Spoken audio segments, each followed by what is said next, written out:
किस्मत सवारे में आपका स्वागत है। मैं हूं आपकी होस्ट एंड दोस्त खुशबू जैन और हमारे साथ हैं भारत के सुप्रसिद्ध ज्योतिषाचार्य आनंद जी। नमस्ते आनंद जी। नमस्कार खुशबू जी। नमस्कार दर्शकों। दोस्तों, जैसे कि हम हर बार रोज आपको बताते हैं कि ये कार्यक्रम सिर्फ आप ही के लिए बनाया गया है, आपकी समस्याओं का समाधान करने के लिए, चाहे प्रॉपर्टी से खरीदने संबंध, चाहे प्रॉपर्टी खरीदने को लेकर हो, या घर में कोई कलह हो रहा हो, या बच्चे आपकी बात नहीं मान रहे हो, या उनका पढ़ाई में मन नहीं लग रहा है, तो हमारी स्क्रीन पे जो नंबर फ्लैश हो रहा है उस पर संपर्क करें। उस पर संपर्क करने से आपकी समस्या का समाधान अवश्य होगा। आनंद जी, हम कल बात कर रहे थे तुला राशि वालों के बारे में, तो उसी बात को हम आगे बढ़ाते हैं और जानते हैं कि जो मंगल है वो उन पे क्या असर करता है। देखिए, ऐसा है खुशबू जी, जैसे हम कल बात कर रहे थे राहु की, राहु के कंफ्यूजन की। हमने आपको कल ये बताया था कि ब्रह्मांड में सबसे पहले यदि कोई ग्रह उत्पन्न हुआ है तो राहु हुआ है, जिसमें 7-2 = 9। इस -2 में क्या अंतर पड़ता है? 9 ग्रह सब दिन भर चिल्लाते रहते हैं कि कितने ग्रह होते हैं, 9 ग्रह होते हैं, कितने ग्रह नहीं होते हैं। अरे भाई, 9 ग्रह नहीं होते, सिर्फ 7 ग्रह होते हैं। एग्जाम्पल चाहिए, एग्जाम्पल साफ है। नदियाँ कितनी होती है? 7 होती है। स्वर कितने होते हैं? 7 होते हैं। फेरे कितने होते हैं? 7 होते हैं। दिन कितने होते हैं? 7 होते हैं। रंग कितने होते हैं? 7 होते हैं। 7 का अंक जीवन का बेपनाह अंक होता है। 7 पिरामिड है, 7 विश्व के आश्चर्यजनक चीज़ें हैं। 7 का अंक जीवन की एक बहुत बड़ी क्रांति है। 7 अंक जो है, तो फिर ग्रह कितने होंगे? 7 होंगे। तो 7 ग्रहों का इतना बड़ा डेफिनेशन, जिसका 7 अंक निश्चित रूप से ऊंचाइयों को छूता है। और एग्जाम्पल चाहिए तो थोड़ा सा परसों का पेपर उठा के देख लीजिए कि नरेंद्र मोदी जी के बारे में पूरा 7 अंक का एक बहुत बड़ा रोल आया था कि शपथ इतनी तारीख को आता है, इतनी तारीख सब जो मिला के आया था, तो 7 ऐसा कम से कम 20 बार कहीं लिखा था पेपर में, आप पढ़ सकते हैं। तो 7 अंक वो अंक है जो व्यक्ति के जीवन में क्रांति लाता है। 7 अंक वो अंक है जो जीवन की वो ऊंचाइयों को छूने का मौका देता है जिसकी कल्पना भी नहीं कर सकते। जीवन में जितने भी सफल व्यक्तित्व हैं, जीवन में जितने भी सफल किसी भी क्षेत्र के बड़े कलाकार होंगे, उनका जीवन में 7 अंकों का बहुत बड़ा रोल रहेगा, क्योंकि अंक आपका पीछा करता है। ऐसा अंक कहीं ना कहीं किसी न किसी से कॉपरेट लेता है। इसलिए हम अंकों को कई रूपों में भाग्य अंक, मूलांक, फलांक दिखाने अलग अलग वर्षांक अलग अलग मानते हैं। लेकिन उन सबको जितने भी सफल व्यक्तित्व रहेंगे हर क्षेत्र के, हर कला के, उनको 7 अंक के साथ तालमेल बिठाना पड़ेगा। वो अंक 7 अंक उनकी लाइफ को बदल देता है। तो आज सबसे पहले ये याद रखिए कि ग्रह कितने होते हैं? 7 होते हैं। 7-2 = 9। क्या जरूरत थी -2 में? इस मित्रों, -2 में पूरा ब्रह्मांड छुपा हुआ है। इस -2 में जीवन का आधार छुपा हुआ है। इस -2 में सब कुछ है। अब -2 का 2 मतलब 2 चीज़ें। 2 चीज़ें मतलब क्या? किसी भी कार्य का प्रारंभ और किसी का अंत। यानी किसी भी चीज़ की एक तो शुरुआत होती है और उसका एंड होता है। यानी आप स्कूल में जाते हैं, उसका मार्कशीट बन जाती है। आप खाना खाएंगे और खाना खा के तृप्त हो जाएंगे, एंड हो जाएंगे। आप किसी यात्रा पर निकलेंगे और यात्रा खत्म हो जाएगी। किसी मतलब हर चीज़ का एक शुरुआत होता है और एक अंत होता है। जी। तो 2 की चीज़ें, या तो आप खुश रहेंगे या दुखी रहेंगे, या सूखा होगा या मीठा होगा, या आसमान होगा, या तो हमें लाभ होगा या नुकसान होगा। हम जीवन में या तो यात्रा करेंगे या खड़े रहेंगे, दोनों, या तो स्थिर रहेंगे या अस्थिर रहेंगे, या तो सोचेंगे या नहीं सोचेंगे, या कुछ ना कुछ, या तो हम जो सोएंगे या हम जागेंगे। 2 के अलावा तीसरा पार्ट ही नहीं होता। तो उस पार्ट 2 में क्या है? -2 का मतलब है या तो अंधेरा रहेगा या उजाला रहेगा। यानी 2 के अलावा तीसरी चीज होती है। मतलब जो ये राहु और केतु जो 2 एक्स्ट्रा उपग्रह है, उसमें भी नेगेटिविटी और पॉजिटिविटी का कुछ है। ये हम उसको अलग विषय में हम अपनी चर्चा करेंगे, क्योंकि विषय से फिर हट जाएंगे। तो हम इसलिए जो हम राहु का, चूंकि तुला राशि में राहु का नक्षत्र आता है, मंगल के साथ उसका कॉम्बिनेशन बना रहा है, और आज वर्तमान समय में राहु मंगल के नक्षत्र में चल रहा है, इसलिए हम आपकी महत्वपूर्ण जानकारी को थोड़ा सा विस्तार पूर्वक बताने का प्रयास कर रहे हैं। नहीं तो हमारा विषय राहु के साथ मंगल का कॉपरेशन आपको 2 मिनट में फ्री कर देते हैं, लेकिन बहुत महत्वपूर्ण जानकारी, क्योंकि आज का गोचर जो है वो राहु मंगल के नक्षत्र में ही विराजमान है। तो अब ऐसी कंडीशन में मतलब क्या है? -2 में क्या? पूरा जीवन खत्म होगा। 7 ग्रहों का कोई रोल नहीं बचा। कैसे नहीं बचा? ये 7 ग्रहों का चेंज होगा, दृष्टिकोण चेंज होगा। आपके प्रारंभ से लेकर एंड तक की अवस्था। अब नहीं साहब, हमें कार्यक्रम करना है, विचार आया, अब ये 7 ग्रह बताएंगे कि आपको कैसे कार्यक्रम करना है, किसको मुख्य अतिथि बनाना है, किससे टेंट लेना है, कहाँ मंच बनेगा, कहाँ कुर्सी बनेगी, कौन कौन भाषण देने आएंगे, कहाँ से माला खरीदी जाएगी, कहाँ से टाइम क्या होगा, उसका निर्धारण क्या होगा, विषय क्या होगा, किस किस का सम्मान होगा, किस किस का अपमान होगा, कौन कौन को प्रसिद्धि मिलेगी, किसको नहीं मिलेगी, किसको मंच में बैठाना है, किसी को नीचे बैठाना है, उसमें पैसा कहाँ से आएगा, फंड कहाँ से आएगा। ये आपकी पूरा का पूरा मैनेजमेंट कार्यक्रम दिन में रखना है कि रात में रखना है, कि लाइट जाएगी कि नहीं जाएगी, कि कार्यक्रम आपका बहुत सफल होगा या कार्यक्रम असफल होगा, इसमें भीड़ जुटेगी या भीड़ नहीं जुटेगी। ये सारा का सारा प्रोसेस, ये हर काम आपका जिसके यहाँ गए फंड्स मिलता हुआ चला गया या उसमें कार्यक्रम में बहुत सारी बाधाएं आ रही, ये सारे के सारे निर्धारण आपके 7 ग्रह करेंगे, क्योंकि ये 7 ग्रह आपकी कार्य करने की प्रोसेस शैली को बताते हैं। ये हमारी नई थीसिस का मुख्य हिस्सा है कि ये 7 ग्रह ही आपके जीवन शैली का उस कार्यक्रम का अंजाम देंगे। जैसे आप घर से निकले और कहीं दौरे पे गए तो गाड़ी आपको जाते से मिलेगी, डिले मिलेगी, लोकल गाड़ी मिलेगी, फास्ट गाड़ी मिलेगी, धक्के वाली मिलेगी, लग्जरियस जीप मिलेगी, उसमें आपको खड़े रह के जाओगे, बैठ के जाओगे, अगली जहाँ उतरोगे वहाँ से आपको ऑटो मिलेगा कि सामान लेके ढो के जा रहा हो, कि अगली यात्रा होगी कि भीड़ में भगवान के दर्शन आपके तुरंत हो गए, कि आपकी लंबी लाइन 2 दिन तक खड़े हो। ये सारा का सारा प्रोसेस कि वहाँ खाने पीने आपकी होटल आपकी सारी बुक हैं, या फिर आपको भटक रहे हैं, आपको होटल नहीं मिल पा रहे, सारे रूम बुक हैं, तो ये सारा का सारा वहाँ से वापसी आने में तो एक यात्रा बिल्कुल सुलभ हो जाती है, एक यात्रा संघर्ष के साथ होती है, एक यात्रा मिलीजुली होती है। तो इन तीनों का पार्ट जो आपको बताएंगे वो 7 ग्रह बताएंगे। 7 ग्रह का देश यात्रा जब पूर्ण होती है तो केतु का अंत क्या होता है, यात्रा पूर्ण, यानी हमने जीवन में जब जन्म लिया तो राहु आया। राहु यानी जीवन की एक नई सोच, नई उमंग, नई, और जब एंड होता है केतु होता है, जब हमारा मोक्ष होता है, जब हम मोक्ष के द्वार पे पहुंचते हैं, हमारी समाधि बनती है, हम जीवन में पंच तत्वों से आए थे और पंच तत्वों में विलीन हो जाते हैं, वो हमारा केतु होता है। केतु हमारा झंडा खाता है, जन्म जन्मांतर की बात करता है, पूर्व जन्म की बात करता है, पूर्व जन्म में विलीन होने की बात करता है, यानी आपका दौर खत्म, यानी केतु का समापन। इसलिए मित्रों, यदि आपने देखा होगा कई ज्योतिष आपको ये बोलते होंगे कि साहब ये आपका लास्ट जन्म है। अरे साहब आपने कैसे बता दिया लास्ट जन्म? अरे भाई 12th हाउस में केतु बैठा था, मोक्ष में केतु बैठा था, उन्होंने आपको फाइनल कर दिया कि अब आपका लास्ट जन्म है, आपको जन्म जन्मांतर से मुक्ति मिलेगी, अब आपको जन्म लेना नहीं पड़ेगा, अब आपको 84 लाख योनियों में भटकना नहीं पड़ेगा। 84 लाख योनियाँ क्या होती है मित्रों? ज्योतिषी गणना के हिसाब से जब आप 9 महीने 9 दिन तक माँ के गर्भ में रहते हैं तो यदि उसका कैलकुलेशन, यदि आप एक सेकंड के पल का कैलकुलेशन करेंगे तो 84 लाख मिनट सेकंड्स पल होते हैं।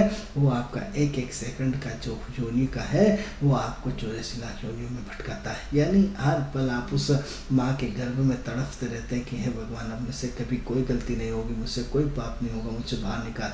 हर सेकंड, हर समय, इस समय आप निरंतर आपकी एक्टिविटी, आपकी बॉडी, आपकी फ्लो, आपका प्रेग्नेंस से लेकर के आपके सृजन तक की प्रक्रिया और बाहर निकलने तक की प्रक्रिया का जो 24 करोड़ 84 लाख योनियाँ होती हैं, वो विदिन सेकंड में आपके अस्तित्व को बनाती है, आपको तड़पाती हैं, आपको परेशानियां होती हैं, आप बिल्कुल अनकंफर्टेबल। उस समय आप 84 लाख बार भगवान से प्रार्थना करते हैं कि हे भगवान, मुझे यहाँ से बाहर निकाल, अब मैं जीवन में पाप नहीं करूँगा, मैं गलत काम नहीं करूँगा, ऐसा नहीं करूँगा। और जब तक आप योनि से बाहर आते हैं और जैसे ही आपको आँख खुलती है आप रोना शुरू कर देते हैं, और उसके बाद आप सब माया का पर्दा हट जाता है और वापस उसी लोक में पहुँच जाते हैं। आप सब भूल जाते हैं कि भगवान से आपने क्या प्रॉमिस किया था कि हम इस ईश्वर के लिए काम करेंगे, प्रकृति के लिए काम करेंगे, ईश्वर के अच्छे काम करेंगे, नेक बंदों के लिए काम करेंगे। जितनी भी व्यवस्था प्रकृति की है उसमें एक महत्वपूर्ण सोचेंगे, हर पशु पक्षियों को भोजन देंगे, हर व्यक्ति के हितों का ध्यान रखना, अपना स्वार्थ छोड़ेंगे, अपने कहीं न कहीं परलोक हित की बात करेंगे।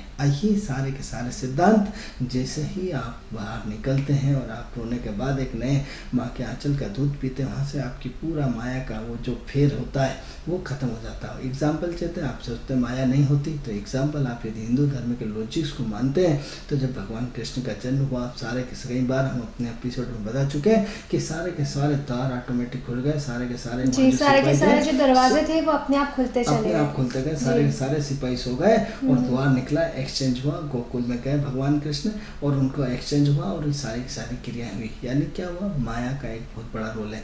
तो जैसे जन्म होता है माया अपने उस पर आती है और माया का पूरा आवरण हमारे सर पे चढ़ जाता है और जब तक हमारी उम्र रहती तब तक हम भटकते रहते हैं। जब हम भटकते हैं, जब मृत्यु के करीब आते हैं, जब हमारी मौत हमारे सामने होती है, तब हमें फिर वो पुरानी चीज़ें आती कि हमने भगवान से संकल्प किया था कि हम किसी से बेईमानी नहीं करेंगे, किसी से चीटिंग नहीं करेंगे, किसी का अपमान नहीं करेंगे, सबका सम्मान करेंगे। धन का हमारा धन नहीं है, ये धन ईश्वर का धन है, इसको नेक कार्य के लगाएंगे।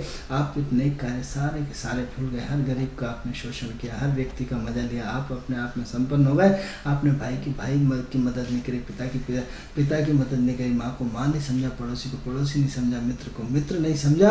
ऐसी कंडीशन में राहु आपकी हर चाल हर सेकंड आप देखेंगे कि आप किसी घर में घुसते हैं, जैसे आप घर के ऑफिस के बाहर भी आजकल तो कैमरे लगे रहते हैं, आपकी हर एक्टिविटी पे नज़र रखा जाता है और हर एक्टिविटी आपकी उस कैमरे में कैद हो जाती है। आप जब घर से बाहर निकलते हैं, उन्होंने अच्छा ऐसा गलत काम किया, जब उसको ये नहीं मालूम कि कैमरे लगे और जीवन में उसको दंग रह जाता है कि साला मैं पकड़ा कैसे गया। ऐसे राहु जो है वो आपकी हर एक्टिविटी हर एक सेकंड के सेकंड, क्योंकि क्या है आज इलेक्ट्रॉनिक मीडिया राहु है, आज इलेक्ट्रॉनिक चीज राहु है, तो राहु आपकी हर नजर पे, हर आपके एंगल पे, हर आपके एक्शन पे, हर आपकी सोच पे पूरा कमांड बनाए हुए है। आपने गलती करी नहीं कि आपको सजा मिली नहीं। इन द सेंस ये है कि राहु ऐसा पवित्र ग्रह है, ऐसा जिसकी आप कल्पना ही कर नहीं सकते। आज कल्पना ही तो है कि मुझे आदमी क्या कर रहा है, आज ऐसा इंस्ट्रूमेंट जो आपका कॉपी बनाई जा रही है, क्या हो रही है, आप क्लोन तैयार हो रहा है, क्या हो रहा है, राहु हो रहा है, आपका डुप्लीकेट तैयार है। आज आप गर्भ धारण नहीं हो पा रहा है, जिनको बच्चे नहीं हो पा रहे हैं, क्या हो रहा है, आपके वीर्य को सुरक्षित किया जा रहा है। सुरक्षित किसके माध्यम से, एक ये राहु के माध्यम से। क्या है, आप नए रूप में आप अपने बच्चों को जन्म दे सकते हैं। तो ये क्या प्रक्रिया है, सिर्फ राहु की प्रक्रिया। आज नई नई टेक्नोलॉजी के साथ आदमी गायब हो जाए फिर वापस हो जाए, वापस गायब, क्या हो रहा है, रिसर्च चल रहा है। रिसर्च चल करके उस पर पूरा का पूरा अनुसंधान होकर के कि जैसे राक्षस गायब हो जाते तो गायब होकर के पुनः आ जाते हैं। आज वही की वही टेक्नोलॉजी पे भयंकर रिसर्च चल रहा है। आप अपने वैज्ञानिकों से मिल सकते हैं, देख सकते हैं, बड़ी चीज़ों पे चर्चा कर सकते हैं। इस पे काफ़ी अनुसंधान हो चुके हैं और काफ़ी अनुसंधान हो जा रहा है। किस तरह से हो रहा है कि सूक्ष्म जगत की शक्तियाँ जो इतनी ज़्यादा होती हैं कि जिसकी कल्पना नहीं कर सकते। कैसे माध्यम से, आप अपने ध्यान, प्राणायाम, ओंकार, सत्कर्म और अच्छे विचार से आप निरंतर ध्यान की उस ऊर्जा में निकल जाए। आप एग्जाम्पल देना चाहते हैं तो एक व्यक्ति समाधि लेता है, समाधि लेने के बाद क्या करता है, उसके अंदर पूरा का पूरा चला जाता है और 8 दिन बाद नदी से बाहर निकलता है या मिट्टी में पैक कर दिया जाता है। ये क्या था, ये सूक्ष्म जगत की एक बहुत बड़ा प्रमाण था। या फिर और ज़्यादा चाहिए तो और ज़्यादा देखिए कि एक व्यक्ति रस्सी को लेकर के पूरे ट्रक को लंबे उस पर खींच देता है, कैसे, दांतों से, कोई हाथ से, कोई पैर से। क्या है, ये राहु का सबसे बड़ा प्रमाण है कि आपकी टेक्नोलॉजी, आपकी सोच, आपकी क्वालिटी, आपका एक हर व्यक्ति के मन में आज जुनून था कि मेरा देश आज़ाद हो, 1970 धारा हिंदुस्तान की ख़त्म होना चाहिए, एक देश में नई क्रांति आना चाहिए, एक नई सोच होना चाहिए। नहीं मित्रों, आज क्या करा, हर भारतीय नागरिक ने बीज बोया। क्या हुआ, आज आपका बीज आपको बीजेपी के रूप में दिख रहा है, आज का बीज आपको नरेंद्र मोदी के रूप में दिख रहा है।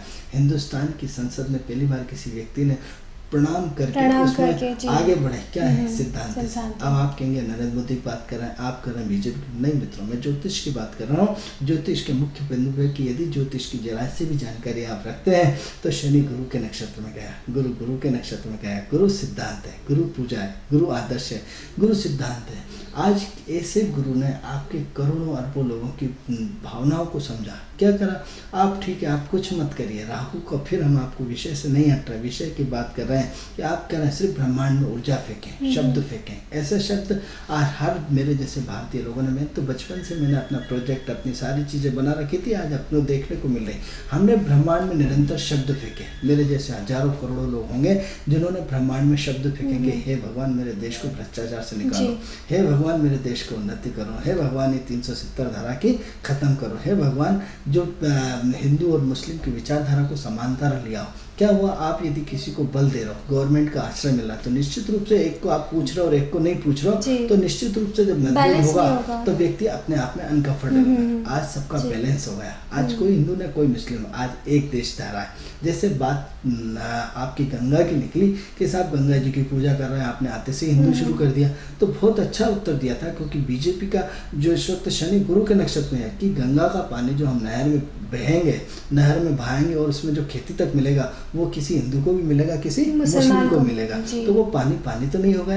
बीजेपी की विचारधारा से या उसकी मैं बात नहीं कर रहा हूँ, बात विषय की कि आज शनि गुरु के नक्षत्र में होने के कारण गुरु संस्कृति को रिप्रेजेंट करता है, गुरु धर्म को रिप्रेजेंट करता है, गुरु आदर्श को रिप्रेजेंट करता है। ये गुरु आपको न जाने कहाँ से सारे के सारे सिद्धांतों से आपको जोड़े और जोड़ने के बाद एक नई क्रांति का उदय जो होने जा रहा है वो राहु के माध्यम से होना है। आप देखेंगे कि 15/7/2014 को जैसे ही राहु और केतु का नक्षत्र परिवर्तन हो रहा है, मित्रों तुला राशि में राहु चल रहा है, इसलिए बात कौन तुला राशि से ही बात कर रहा है, विशेष से नहीं हट रहे, क्योंकि आज जो राहु विराजमान है वो तुला राशि में विराजमान है। अब तुला राशि में विराजमान होने के साथ साथ जैसे ही आप देखेंगे कि आज वृश्चिक राशि में 15/7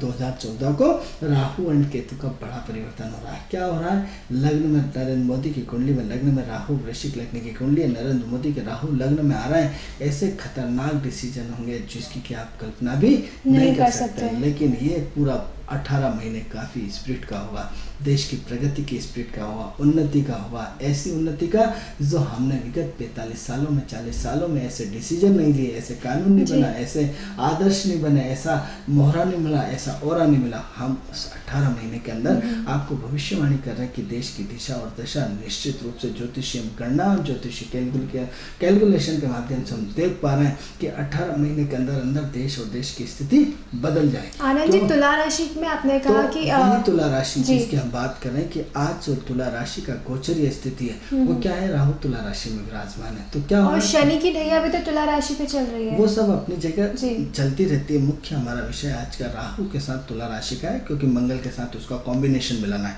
ढैया पे बात जब अलग हमारा विषय शनि की ढैया पे आएगा तो हम सिर्फ शनि की ढैया पे ही चर्चा करेंगे। जो शनि है और जो तुला है उनके मंगल, इन तीनों का तालमेल क्या रहेगा वो अलग चीज है, क्योंकि विषय से हट जाएंगे तो उसके विषय में हम अपने नए एपिसोड में चर्चा करेंगे। तो इस वक्त जो महत्वपूर्ण चीज़ है कि तुला राशि में राहु के साथ कॉम्बिनेशन, आप बताइए इसका एग्जांपल फिर मैं आपको देता हूँ कि जरा से भी आप ज्योतिष के विद्वान और जानकारी हैं तो तुला राशि में राहु 18 महीने से आया, 18 महीने से जैसा आया तो मार्च के बाद मोदी जी को एक पद दिया गया है। अब राहु क्या है, राहु का तुला राशि का चिन्ह देखिए क्या है, न्यायप्रिय, तराजू है। क्या हुआ, पूरा देश तराजू के लिए, न्याय के लिए, सिद्धांत के लिए लड़ा, एक नए परिवर्तन के लिए लड़ा। एग्जाम्पल इस राहु का ही दे रहा है, क्योंकि तुला राशि यानी जिस ग्रह में राशि जाएगी उसके अनुरूप वो ग्रह काम करना शुरू कर देगा। तो जब काम करना शुरू करेगा तो तुला राशि का चिन्ह क्या है, एक तराजू है। तराजू में क्या होता है, न्याय होता है, अप एंड डाउन होता है। क्या होता है, कानून के लिए लड़ता है, आंखों पर पट्टी बंधी होती है और वह न्यायकारी होता है। न्याय पवित्र होता है, किसी देश और रूप से नहीं होता है। तो तुला राशि में राहु आते से क्या बना, न्यायकारी बना।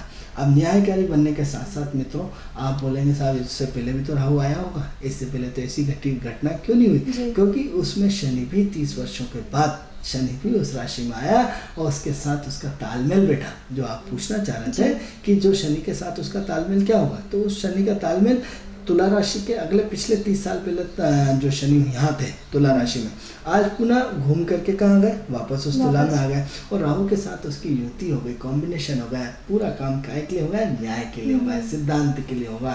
तो ये 18 महीने देश के लिए खुशखबरी है कि एक हम खुशहाली मोड़ पे जा रहे हैं, ऐसी खुशहाली मोड़ पे जा रहे हैं जिसकी कि आप कल्पना भी नहीं कर सकते। तो अब सबसे पहले है कि वृषभ राशि यदि आज देश की मैनेजमेंट की राशि है, ये 6 जो 18 महीने यदि वृषभ राशि से हम यदि राहु को जोड़ेंगे तो ये आज आपके छठे घर से विराजमान है। यानी क्या हुआ, अथाह मेहनत के बाद एक नया रिजल्ट जो आएगा। विषय से भटक गए थे, क्षमा चाहते हैं आपसे। फिर हम विषय पे आते हैं कि जो राहु जो तुला राशि पे आया है और तुला राशि से जो 3 नक्षत्र पढ़ते हैं, मंगल के बारे में हम बता चुके थे, राहु के बारे में फिर हम पूरी आपको डिटेल जानकारी दे रहे थे। तो आनंद जी दर्शक लाइन पे जुड़ रहे हैं। हेलो हेलो, हाँ जी, आप कहाँ से बोल रहे हैं? नमस्कार, मैं भोपाल से बोल रहा हूँ। नमस्ते, आप बताएं आप क्या जानना चाहते हैं और किन के बारे में जानना चाहते हैं? जी मैं अपने पापा के बारे में जानना चाह रहा हूँ। जी मेरे पापा का बर्थ डेट है 31 अप्रैल 1961। 31 अप्रैल 31 अप्रैल 1961। रजनीश नाम है उनका। 61 1951 61। जी जी, समय बताइए। समय है दोपहर के 3 बजे। दोपहर 3 बजे इनका जन्म हुआ है।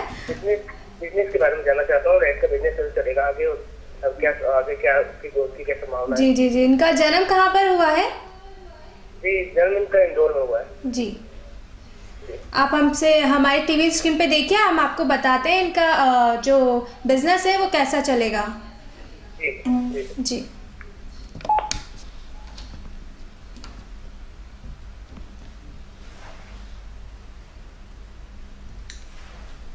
इंदौर 31/4/1961 इंदौर में हुआ है। एक सेकंड खुशबू जी स्क्रीन पर डाल दें।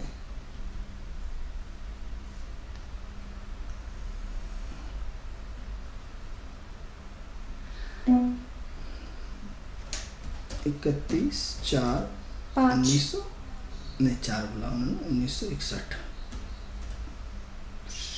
15 बजे इंदौर।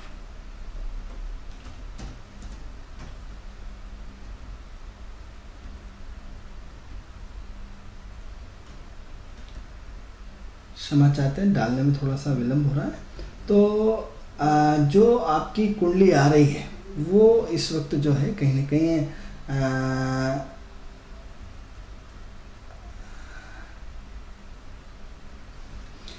इस वक्त जो है वो कर्क लग्न की पत्रिका आ रही है। कर्क लग्न के हिसाब से इस वक्त काफ़ी आपके पिताजी ने काफ़ी जीवन में संघर्ष किया है, काफ़ी मेहनत करी है, काफ़ी जीवन में स्ट्रगल हुआ है। जो भी काम उनके पूरी लाइफ के हुए हैं काफ़ी स्ट्रगल के साथ हुए, काफ़ी संघर्ष के साथ हुए हैं। उन्होंने आप और आपके परिवार को पूरी तरह बचपन से लेकर आज तक काफ़ी मेहनत और जिम्मेदारी से पाला। हमेशा उन्होंने अपने फर्ज को महत्व दिया, अपने कर्तव्य को महत्व किया, अपने आत्मीयता को महत्व दिया। काफ़ी व्यवहार कुशल हैं आपके पिताजी, और व्यवहार कुशल होने के साथ साथ जितनी ज़मीन होती है, मतलब जितनी चादर होती है उतना ही पैर पसारते हैं। यानी इसका मतलब क्या है कि काफ़ी अपनी क्षमता के अनुसार वो खर्च करते हैं, अपनी योग्यता के अनुसार खर्च करते हैं। जितना उनका बजट होता है उस हिसाब से वो काम करते हैं।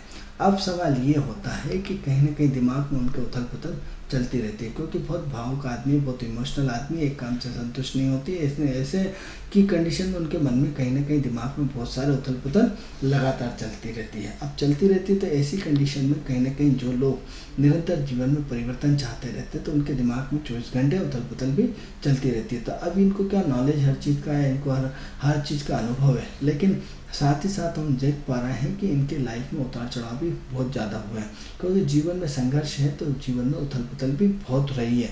इसलिए इनके जीवन में इस वक्त पूरी जीवन में उथल पुथल रहती है, और लगभग आज भी इनके जीवन में उथल पुथल है। वर्तमान विगत 8 महीने के अंदर जो उन्होंने मकान बनाया है, मकान बनाने की सोची है, या मकान से संबंधित कोई काम किया है, चाहे वो रेंट की आप बोल रहे हैं किराए से देने की, वो काम इनका बहुत अच्छा चलेगा और उसमें कोई दिक्कत नहीं है। अब सबसे ज़्यादा इसमें जो प्रॉब्लम्स है ये इनके खर्चीले होते हैं। कहीं ना कहीं किसी न किसी रूप में किसी ने भी यदि कोई पैसे मांगे तो तुरंत वो दे जाते हैं। आप पैसे दे देते हैं तो पैसे उलझ जाते हैं तो फिर वो तनाव में आ जाते हैं। यानी खुद का पैसा, खुद की स्थिति, खुद को कहीं ना कहीं किसी न किसी को यदि सहज भाव में अपने रिश्तेदार, अपने परिवार या अपने जो जिसको ज़रूरत पड़ती है उसको तुरंत ये दे देते हैं, और तुरंत देने के बाद फिर ये हैरान परेशान हो जाते हैं।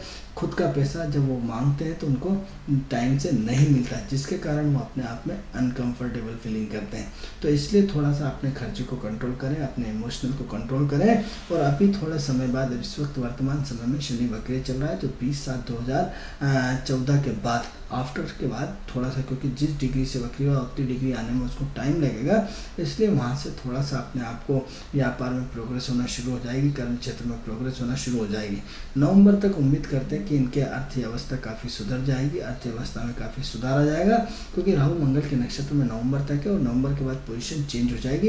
इसलिए नवंबर तक हमें उम्मीद करते हैं कि इनका पैसा, इनकी स्थिति, इनका व्यापार बहुत अच्छा चलेगा। उसमें धीरे धीरे अगस्त से सुधार आना शुरू हो जाएगा। इनकी कुंडली बहुत अच्छी है, बहुत व्यवहार कुशल है, बहुत आत्मिक है, बहुत सहज सरल है और जीवन में हमेशा संघर्षशील है। आज भी आपसे ज़्यादा मेहनत करते हैं, आज आपसे ज़्यादा अपने कर्म क्षेत्र को एक्टिव बना हुए हैं। आप उनके सामने आज भी अपने दम पे काम करते रहते हैं, आपसे हेल्प नहीं मांगते हैं, बच्चों से हेल्प नहीं मांगते हैं, और आत्मीयता आज भी उनका अपना जीने का अंदाज है, जीने का स्टेटस है, जीने का एक अपना रूट जो बना रखा है उनका अपने मस्त है, और उनकी कुंडली बहुत अच्छी है। आने वाले समय में अच्छी प्रोग्रेस होगी। जी, तो आनंद जी, हम अपनी बात को आगे बढ़ाते हैं, जो हम राहु के बारे में चर्चा कर रहे थे हमारी तुला राशि वालों की। तो तुला राशि के साथ जो गोचर चल रहा है वो राहु का चल रहा है। राहु टेक्नोलॉजी है। राहु तो आप किसके साथ टेक्नोलॉजी तो कर लिया आपने, अब आपने क्या करा कि एक बिजली का नया यंत्र बना लिया या एसी बना लिया। एसी को बिजली कौन देगा? मंगल देगा। यानी क्या हुआ, ऐसे व्यक्ति खतरनाक ढंग से पावरफुल होते हैं। अब पावरफुल होते हैं तो ये से कह सकते हैं कि राजनीति के शीर्षक होते हैं या राजनीति के मैनेजमेंट के शीर्षक होंगे। अब आपने देखा कि इस बड़े चुनाव में जो भी व्यक्ति के पिछले पर्दे के पीछे जो मैनेजमेंट करते हैं वो लोग ये लोग हैं। कौन लोग हैं कि तुला राशि, राहु का नक्षत्र और मंगल का उपनक्षत्र है। यानी शीर्ष के साथ बैठकर भी पर्दे के पीछे क्योंकि राहु और केतु की गर्दन नहीं होती। अब क्या होता है, सामने नहीं दिखता, अब गर्दन ही कट गई, राहु है और एक नीचे वाला हिस्सा धड़ केतु बन गया। लेकिन कोई पर्दे के पीछे काम कर रहा, लेकिन उस पर्दे के पीछे उसका नाम ही नहीं है, उसका काम ही नहीं है, लेकिन पूरा सशक्त बल सामने दिख रहा है। यानी क्या हुआ, जो पर्दे के पीछे काम करते हैं ऐसे लोग राहु वाले लोग होते हैं, जो सामने नहीं होते हैं। लेकिन ईंट के जैसे आपका मकान बनता है, मकान में ईंट की तरह अपना बलिदान दे देते हैं, ऐसे लोग बलिदानी होते हैं। क्या होता है, अपने देश के लिए, अपने समाज के लिए, अपने प्रतिष्ठित दूसरों को बना देते हैं, किंग मेकर होते हैं। तो ऐसे लोग क्या होता है, जीवन भर पर्दे के पीछे होते हैं, लेकिन उनके ज्ञान को प्रणाम किया जाता है, उनके अनुभव को प्रणाम किया जाता है। उनकी एक्टिविटी का फ्लो इतना तेज होता है कि जीवन भर गुलाम ऐसी जिंदगी नहीं जीते, सम्मानपूर्वक जीते हैं, लेकिन ऐसी जिंदगी जीते हैं जिसमें उनका अपना वजूद होता है, जिनका अपना पावर होता है, जिनको पावर वाले लोगों को पर्दे के पीछे से पावर देते हैं, बल देते हैं और उनकी ऊर्जा को लगातार बढ़ाते रहते हैं। अब सवाल ये हो रहा है कि हम आज विषय के आगे बढ़ाते हैं कि तुला राशि में मंगल का नक्षत्र पूरा हुआ। राहु की जानकारी हम विभिन्न समय पे आपको और देते रहेंगे। और आज बात करते हैं जो अगला नक्षत्र है, गुरु का नक्षत्र। हेलो, हाँ, ये मनोज बोल रहा था मैं भोपाल से। जी मनोज जी, भोपाल से आप कहाँ से बोल रहे हैं? आप अपनी टीवी स्क्रीन की वॉल्यूम कम कर दीजिए पहले तो। जी, कोलार रोड से बोल रहे थे। जी बताएं, आप क्या जानना चाहते हैं? ये हमारी कुंडली नहीं है और अभी कोई संतान नहीं है, हम ये जानना चाहते हैं। आपको अपना जन्म समय पता है? जी, 7/7/1968 भोपाल का। क्या जन्म है आपका? हेलो, अपना आप डेट ऑफ बर्थ बताइए अपना। 7/7/1962। 1968। समय नहीं मालूम, भी नहीं है। देखिए ऐसा है, जिन लोगों की डेट ऑफ बर्थ, स्थान, समय नहीं होती है उनसे हम 1 से लेकर 249 के बीच में नंबर बुलवाते हैं। अब नंबर क्यों बोल रहे हैं? क्योंकि आप अपना भविष्य जानना चाहते हैं। इसलिए आप एक काम करें, 1 से लेकर 249 के बीच में कोई भी एक नंबर बता दीजिए। और नंबर क्यों लिया जा रहा है इस बात का जरूर ध्यान रखिए, क्योंकि नहीं तो ब्लाइंड नंबर हो जाता है, किसका कोई मतलब नहीं निकलता। तो हमारा प्रोग्राम आप टीवी पे सुन रहे हो तो आप हमें, आपकी आवाज़ स्पष्ट नहीं आ रही है तो हमें कोई एक नंबर बता दीजिए 1 से लेकर 249 के बीच में, चाहे 40, चाहे 48, चाहे 108, चाहे 211, चाहे 205। जी 7। आप किसके बारे में जानना चाहते हैं? ये हमारी कोई संतान नहीं है। अच्छा, अभी आप क्या करते हैं, मतलब प्रोफेशन क्या है आपका? जॉब करते हैं। जी जी जी, आप हमारी टीवी स्क्रीन पे देखिए, हम आपके बारे में आपको जरूर बताएंगे। जी जी, तो भविष्य कैसा रहेगा? जी जी बिल्कुल, धन्यवाद। और ये जानना चाहते हैं कि इनकी कोई संतान नहीं है तो उसके क्या योग बन रहे हैं और इनका कैरियर कैसा रहेगा, भविष्य कैसा रहेगा। देखिए ऐसा है कि आपकी जो कुंडली हमारे स्क्रीन पर आई है उसके आधार पर हम, एक तो आप बहुत सिद्धांतिक आदमी हैं, बहुत भावुक आदमी है, बहुत व्यवहार कुशल है। आप सिद्धांत पे जीवन भर आपने काम किया, गलत चीज़ों पे आपको गुस्सा आता है, एनर्जी का फ्लो बहुत ज़्यादा है, दिन भर एक्टिव रहते हैं, किसी की सुनते नहीं है, अपनी अपनी चलाते हैं। बट ये है कि टोटल आप एक आदर्श के रूप में जीते हैं, एक सिद्धांत के रूप में जीते हैं और सिद्धांतों को लेकर के काम करते हैं।